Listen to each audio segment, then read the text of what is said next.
Fala pessoal, beleza? Eu me chamo Gustavo e hoje eu venho trazer a última resenha literária deste canal no ano de 2024. Foi um longo ano até aqui, muitos vídeos postados, muitos novos inscritos, então agradeço a cada um de vocês que durante o ano acompanharam esse canal, durante esse ano me apoiaram de alguma forma, através de um curtir no vídeo, através de um comentário, enfim, através de interação em alguma outra rede social. Então, um abração para cada um de vocês. Não é o último vídeo do ano, tá? Eu vou postar outros conteúdos ainda em 2024. No entanto, é a última resenha, que é o principal foco do canal, né? As coisas que eu mais posto são sobre resenhas de livro. E, para finalizar, este ano de 2024 eu trago aqui Gente Pobre, do Dostoiévski. O primeiro livro do autor foi publicado em 1846 e foi um livro responsável por já projetá-lo com muita relevância para o mundo, porque logo no seu primeiro livro publicado ele já consegue muita notoriedade. Então é um livro relativamente curto, principalmente para os padrões do Dostoiévski, né? Estamos falando de um livro que nessa edição, que é de uma editora que eu não conheço muito bem, que é a editora Pé da Letra. Eu ganhei esse livro aqui da minha esposa, tá? Mas esse livro é curto, são 160 páginas aproximadamente. Estamos aqui falando de um romance epistolar, ou seja, o livro ele é narrado através das trocas de cartas, né, entre dois personagens que não fica muito claro quem são, né? São provavelmente familiares, no entanto, em nenhum momento dentro da obra é classificado qual o parentesco dessas pessoas, nem é classificado se necessariamente eles são familiares mesmo, inclusive em determinados momentos, pra mim, passou um pouco da impressão de que o personagem masculino gostava um pouquinho da personagem feminina. Em alguns momentos meio que veio isso na minha mente através da leitura, mas já já eu falarei um pouco mais sobre cada um dos personagens. Só para trazer mais algumas informações, Dostoiévski, né, um dos principais autores de literatura russa, viveu de 1821 até 1881. Já tem resenha aqui no canal de Memórias do Subsolo, que também é dele. Um livro do autor já bem mais conhecido do que Gente Pobre. No entanto, esse livro aqui também é muito relevante para a carreira dele. Beleza? Este livro, nessa edição, foi traduzido direto do russo pelo Rafael Bonavina. Eu gostei bastante da tradução, tá? E qual acho que é a grande mensagem desse livro, né? Eu acredito que seja narrar a vida de pessoas pobres dentro da Rússia ali do século XIX, mostrando que, embora pobres, eles tinham coisas muito preciosas, como por exemplo o carinho um pelo outro, como por exemplo o amor ao abrir mão de coisas de si próprio e entregar para outra pessoa. Então, por exemplo, nós vemos que os protagonistas, eles em determinados momentos, eles abrem mão de ter algo para presentear o outro, principalmente o personagem masculino, para presentear a personagem feminina. E além disso, também uma coisa muito presente, e depois eu até lerei um trecho para vocês terem acesso a isso, é o quanto que, apesar de ser pobre, é muito importante ter valores, ter caráter, ter honra, certo? Então são coisas presentes dentro desse romance epistolar. Mas após citar tanto o termo personagens, vamos agora de fato apresentá-los para vocês, né?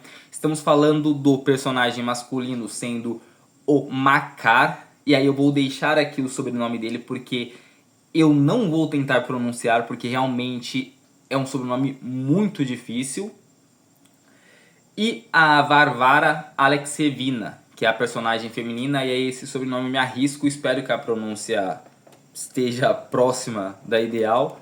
Não tenho certeza, mas acredito que esteja. Agora, o do Makar realmente é um desafio à parte, eu não vou enfrentá-lo, beleza? Então vamos lá, falando um pouco sobre a Varvara. Como eu disse, o livro ele se passa em determinada época, já quando eles são adultos. existe uma diferença de idade entre eles, tá? Então a Varvara é provavelmente bem mais nova do que o Makar. Eles vão conversando ali, vão interagindo através das cartas. Dá a entender que também em alguns momentos eles têm contato pessoal fora das cartas, certo? Tem alguns momentos que isso é subentendido, beleza? Mas de cara nós não sabemos quem são os personagens. Nós somos meio que jogados assim num oceano, sem muitas informações, sem saber onde estamos, sem nos localizar muito bem. E aí, conforme o livro vai decorrendo, vai se passando em determinado momento, a Varvara ela vai se apresentar a nós. Então ela vai contar um pouco a história da sua infância. E no caso dela, ela inicialmente nem era uma pessoa de uma família muito pobre. Eu estou usando o termo porque é o título do livro, né? Então pobre não tomem aqui como preconceito da minha parte. É só o título do livro. E no começo da vida da Varvara, ela não era tão pobre assim. Ela tinha uma vida até ok.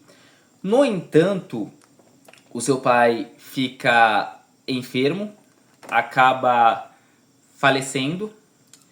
Aí ela tem que se mudar para a casa de uma mulher chamada Fiodorovna. E aí ela passa boa parte da sua vida na casa dessa mulher. E nesse meio tempo, ela acompanha a sua mãe ficando enferma. E aí eu vou ler um trecho para vocês aqui que se encontra na página 32 dessa obra, tá? Inclusive eu já vou aproveitar para mostrar para vocês como é a diagramação do livro, tá? Caso vocês queiram comprar nessa edição, essa aqui é a diagramação, beleza?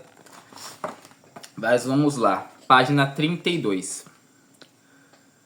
A mamãe gastou o resto da saúde que tinha no trabalho e ia ficando mais fraca, dia após dia.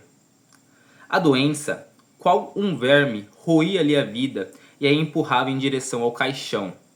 Eu via tudo, sentia tudo, suportava tudo. Isso tudo estava diante dos meus olhos. Então nós vemos que a Varvara ela vai convivendo com a dor de ver sua mãe padecer, de ver a sua mãe sofrer, de ver a sua mãe trabalhando, entregando tudo de si, mas caminhando em direção à morte. Justamente pela condição de pobreza, justamente pela necessidade de estar se entregando ao trabalho constantemente, sem tanto retorno assim, que permitisse que ela tivesse uma vida um pouco mais confortável. Então, essas coisas são presentes, né, dentro da obra. Então, nós acompanhamos o sofrimento tanto da mãe, quanto da própria Varvara em relação a isso. E não apenas a mãe sofre, mas em determinado momento é inserido também outro personagem que é muito relevante para a vida da protagonista feminina, que é um professor, que basicamente ficava ensinando algumas coisas ali para ela, umas coisas sobre literatura, coisas desse gênero. E aí eu queria ler um trecho também da página 50, que vai narrar também este mesmo personagem tem no mesmo desfecho da mãe, que basicamente é perdendo a saúde, perdendo a vida. Diz o seguinte: por fim, eu entendi o que ele queria. Ele pedia para abrir a cortina e a persiana. Provavelmente ele tinha vontade de olhar uma última vez para o dia, a luz de Deus, o sol. Eu abri a cortina, mas o dia que ainda estava começando tinha o ar pesaroso e triste, como a vida de um pobre moribundo que se apaga. Não fazia sol. As nuvens cobriam o céu com um véu nebuloso. O dia estava tão chuvoso, tristonho, deprimente. Uma garoa fina batia no vidro e levava com seus fios de água fria e suja. Estava tudo escuro e baço. Pouco a pouco, o quarto era tomado pela luz pálida do dia, que mal podia competir com a lamparina tremeluzente pendurada ao pé do ícone. O moribundo lançou-me um olhar triste e balançou a cabeça. Logo depois, morreu. Ou seja, nós vemos aqui na descrição maravilhosa do Dostoiévski a forma como ele organiza as palavras. É algo lindo. Durante todo o livro tem vários trechos que a gente lê assim e ele passa uma informação muito simples, de uma forma muito bem organizada, e a gente se impressiona com a forma como ele escreve, né? E aqui nesse trecho nós temos isso. É a simples narrativa de uma pessoa pedindo para ver a luz do dia antes de falecer. Mas aqui ele escreve com detalhes, ele traz esse lado meio sombrio de, poxa, ele queria ver a luz do sol, no entanto, ele não teve esse benefício porque era um dia mais nebuloso, um dia mais fechado. Então tem toda essa carga mais pesada que é característica do Dostoiévski, né? E ao mesmo tempo essa narrativa, essa descrição lindíssima. Então nós vamos vendo isso, né? A vida de pessoas pobres enfrentando situações extremamente tristes e buscando alegrias em alguns momentos que são raros. Então, por exemplo, através das trocas de cartas entre esses dois personagens. Tanto que, em muitos momentos, nós vamos ver que quando eles deixam de se corresponder durante 2, 3 dias, eles ficam malucos. Eles mandam outra carta dizendo, olha, eu te mandei e você não me respondeu, eu quero muito saber o que você pensa sobre isso, eu quero muito conversar com você. Então nós vemos que, apesar de todo esse panorama de vida muito triste, eles encontravam prazer, satisfação, alegria através da interação entre os dois protagonistas, os dois escritores, certo? E agora vamos falar um pouco sobre o Makar, né? Já que eu já apresentei a vocês a Varvara. O Makar, como eu disse, um homem um pouco mais velho. Eu imaginei ele ali na casa dos seus 40 anos, mais ou menos.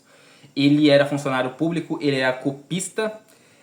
Copista, dentro da Rússia daquela época, era uma pessoa que tinha um cargo bem, quase que marginalizado, era um cargo bem baixo dentro da hierarquia das funções públicas, né? Então Makar era um funcionário com pouco prestígio, vamos colocar dessa forma, tanto que ele era pobre, né, e lamentava um pouco por isso. No entanto, embora ele seja pobre e deixe isso muito claro, ele era uma pessoa muito orgulhosa e fazia muita questão de ter os seus valores. Tanto que na página 55 ele vai dizer o seguinte, eu acho bonito esse trecho aqui também. E qual é a maior virtude cívica? Recentemente tive uma conversa particular com Evstav Ivanovich, em que ele me explicou que a maior virtude cívica seria saber ganhar dinheiro. Eles estavam brincando. Sei que era brincadeira. Mas a lição moral é que não se deve ser um fardo a ninguém. E eu não sou. Eu ganho meu próprio naco de pão. Realmente é um naco humilde, por vezes até duro, mas é meu, conquistado com meu suor, comido irretocavelmente dentro da lei. E que remédio? Eu mesmo sei que meu trabalho não é grande coisa. Sou copista, e ainda assim tenho orgulho disso. Eu labuto e suo. E o que importa se o meu trabalho é copiar? Será que é pecado ficar copiando? Ou seja, nós vemos aqui ele reconhecendo que hierarquicamente a função dele não traz tanto prestígio para ele. No entanto, ele deixa muito claro que é um dinheiro suado que ele conquista, então ele tem muito orgulho disso. Tem a questão da honra dele, do valor dele, do caráter dele imbuído dentro da obra. E ao mesmo tempo, quando a gente pega esse fragmento aqui, eu acho que cabe o questionamento, né? Porque ele falou que estava conversando com esse Ivanovich, e aí o Ivanovich disse que a maior virtude de um homem é saber ganhar dinheiro. E aí ele coloca entre parênteses aqui que ele estava brincando. Ele sabe que ele estava brincando. Mas, será que ele estava mesmo? Será que realmente era só uma brincadeira? Ou será que de fato para muitas pessoas ganhar dinheiro era muito relevante? Talvez para Makar não fosse tanto assim, e aí é um contraponto entre perspectivas de vida, ou até mesmo talvez o próprio Makar considerasse sim que era uma grande virtude ganhar dinheiro, no entanto ele não conseguiu. E aí por isso ele tinha um certo rancor no peito e por isso ele se nega a acreditar. Então são vários questionamentos que podem surgir a partir dos textos, certo? Então é um trechinho que eu achei bem interessante. Uma outra coisa que vai acontecendo com o Makar, que como eu disse já é um senhor mais velho, ele já não tinha muitos problemas de saúde. Eu esqueci de mencionar, mas a Varvara, além de ter a mãe enferma, de perder o seu professor, ela também era uma pessoa que tinha uma saúde bem debilitada, tá? Já o Makar não, o Makar era uma pessoa mais saudável, embora tivesse uma certa idade. E aí, como eu disse, funcionário público, ele vai contando coisas da sua vida. Ele aparentemente tinha um certo problema com bebidas, né? Então, em determinado momento, tem aquela citação que eu falei, que parecia que eles se viam eventualmente fora das cartas, porque eles moravam próximos geograficamente, né? Então, em determinado momento, aparentemente ele bebeu demais, ele fez um escândalo lá na frente da Varvara, então na carta ela fala, olha, você veio aqui, eu não esperava isso de você, você que é um homem tão respeitado, tão prestigiado, você fez isso. Então tem esse momento dentro da carta. Isso eu não considero spoiler não, tá, pessoal? Até porque esse livro, ele não tem pontos assim que se eu falar pra vocês perde a graça da obra. Não tem, porque o livro, a grandiosidade dele, na minha percepção, não é mistério, não é saber o desfecho. É a forma, é apreciar o momento, é a forma como o Tolstói ele escreve dentro da obra. Beleza? E aí, mais dois pontos interessantes para nós caminharmos para o fim da resenha. Primeiro, a questão de eles, dentro dessa obra aqui, trocarem livros e falarem sobre autores. Então, tem vários autores aqui que são trazidos como referência, como Pushkin, como Gogol no conto O Capote. Então aí eles pegam a ideia central do texto, por exemplo, de O Capote, e eles trazem isso, trazendo paralelo com a vida dos próprios personagens das cartas. Então, vários livros são debatidos aqui e eles trocam livros. E não apenas livros, eles trocam presentes. E esse é o segundo ponto. Eles se presenteavam com uma certa regularidade, apesar de não terem muitas condições, certo? Tanto que eu quero ler um trechinho, vai ser o último trecho que eu vou ler, que se encontra na página 11, que diz o seguinte: eu sei o quanto lhe está custando. Quais privações e renúncias de coisas essenciais esses atos significam em si mesmo? Quantas vezes eu lhe disse que não preciso de nada, realmente de nada, que eu não tenho força de lhe retribuir sequer por essas boas ações com que você me cobre até hoje. Então aqui é a Alexievina, né? No caso a Varvara falando pro Makar, olha Makar, eu já falei que você não precisa me presentear, eu sei que você se priva muito para conseguir me dar presentes, então não preciso de nada. Então ela aqui meio que trazendo isso. E eu vou aqui deixar o principal ponto do livro, que no finalzinho da obra vai acontecer uma coisa que é muito relevante. Só que aí eu não vou contar muito porque eu vou querer que vocês leiam o livro para ter uma noção melhor. Mas basicamente algo vai acontecer na vida da Varvara e vai impactar de alguma forma a vida do Makar. E aí sim é um spoiler porque basicamente é uma oportunidade que ela vai receber e ela vai ter a escolha dentro de si, ela vai ter que tomar uma decisão, certo? Só que pela ligação que eles têm, pelo laço, pelo vínculo que eles criaram, é claro que a decisão de um impacta na vida do outro de alguma forma, né?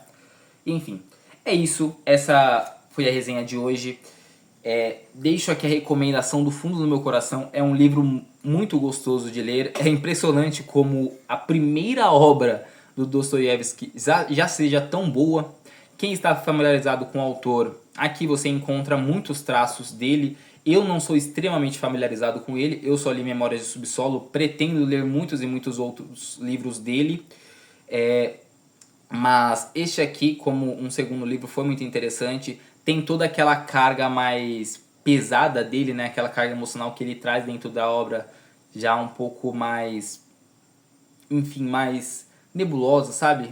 Os textos do Dostoiévski são textos por vezes muito tristes mesmo, né? Então tem tudo isso aqui nessa obra, tem também um pouquinho de fluxo de consciência. Então nós temos dentro desse livro muito do que seria marcante na literatura desse grandíssimo autor, beleza? Espero que tenham gostado do vídeo, deixem um like para me ajudar, deixem o comentário aqui dos livros do Dostoiévski, ou melhor, dos livros de literatura russa que vocês mais gostam, para que eu possa adquirir e pesquisar sobre cada um deles. E se vocês quiserem adquirir esse livro, eu vou deixar um link na descrição para vocês comprarem por ele e me ajudarem com uma certa comissão, certo? Então é isso, pessoal. Um abração, tamo junto. Espero que vocês tenham uma ótima passagem de ano e ainda nos veremos em 2024, tá certo? Tamo junto.